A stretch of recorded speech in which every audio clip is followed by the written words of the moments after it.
இந்த மாமன்னர சுந்தரமூர்த்தி நாயனார் திருத்தொண்டை தொகையில "நிறைகொண்ட சிந்தையான் நெல்வேலி வென்ற நின்றசீர் நெடுமாறன் அடியார்க்கும் அடியேன்". ஆமாங்க, நின்றசீர் நெடுமாறன் அழைக்கப்படக்கூடிய செலியன் சேந்தனுடைய மகன் தான் இவர்.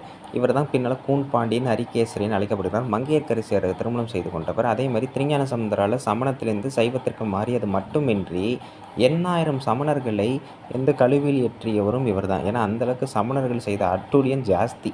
அப்படிப்பட்ட இந்த மாமன்னருடைய குரு பூஜை தான் இன்னைக்கு. இவருடைய குரு பூஜை வந்து மதுரையிலையும் நடக்கும். அதுமாரி மதுரை மாவட்டம் திருவேடகம் அப்படிங்கிற பகுதியில் நடக்கும்.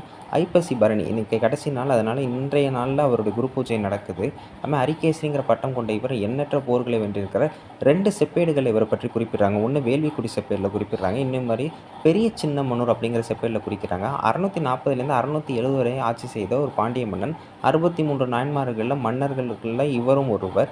அதேமாரி மிக முக்கியமான விஷயம், கோச்சடையன் ரணதீரன் ஒரு மாமன்னர் இருந்தார்ல, அவருடைய தந்தையே இவர் தான்.